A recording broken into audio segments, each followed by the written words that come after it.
La tendance est en léger recul sur le CAC 40 à la mi-journée, alors que les investisseurs ont pu découvrir hier soir le livre beige de la Fed et ce matin les indices PMI en zone euro.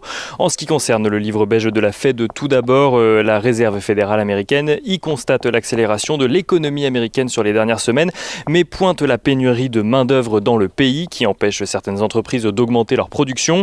Un manque de candidats qui pousse même parfois certaines entreprises à réduire les heures d'ouverture.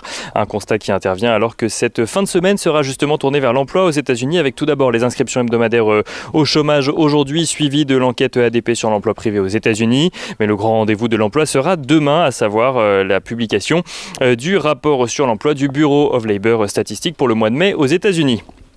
En ce qui concerne un éventuel changement de politique monétaire, cela ne semble pas encore à l'ordre du jour. Notons simplement que la Fed mentionne la cession graduelle d'un portefeuille de dettes d'entreprise racheté l'année dernière dans le cadre de son plan d'urgence. Le président de la Fed de Philadelphie a de son côté déclaré qu'il est temps, je cite, de réfléchir au calendrier donc de réduction des achats d'actifs. En ce qui concerne les PMI à présent, on note que le secteur des services se reprend en zone euro à la faveur de l'allègement des mesures de restrictions donc au mois de mai. En zone euro tout d'abord, le PMI des services ressort à 55,2 points, légèrement au-dessus du consensus, mais surtout très largement au-dessus de son niveau d'avril à 50,2 points. Avec la forte accélération dans le secteur manufacturier, cela donne un PMI composite pour la zone euro à 57,1 points, là aussi en forte progression par rapport au niveau d'avril. En France, la tendance est similaire. L'indice des services ressort à 56,6 points en mai contre 50,3 points au mois d'avril, permettant au PMI composite de bondir de près de 5,5 points pour atteindre 57 points au mois de mai. En Allemagne, la progression est plus modeste dans les services avec un PMI qui grimpe à 52,8 points en mai contre 49,9 points au mois d'avril.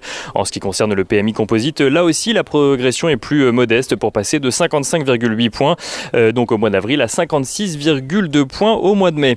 Du côté des valeurs à présent à suivre à Paris à la mi-journée, on note que Saint-Gobain annonce tabler sur un résultat net et une marge d'exploitation record pour son premier semestre 2021 suite à la bonne tendance affichée au mois d'avril et de mai. Une annonce qui permet à la valeur de prendre la tête du CAC 40 à la mi-journée.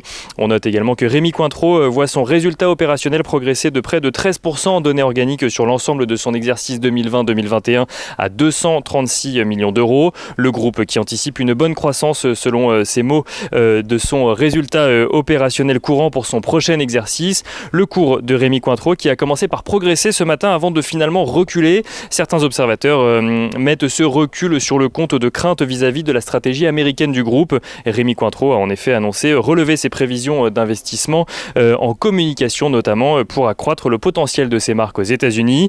On note à Paris toujours que Vallourec annonce une augmentation de capital de 300 millions d'euros avec maintien du droit préférentiel de souscription à 5,66 euros par action. Et on note enfin que Orange recule à la mi-journée alors qu'une panne affecte depuis hier les numéros d'urgence en France pour joindre les services comme le SAMU, les pompiers ou encore la police.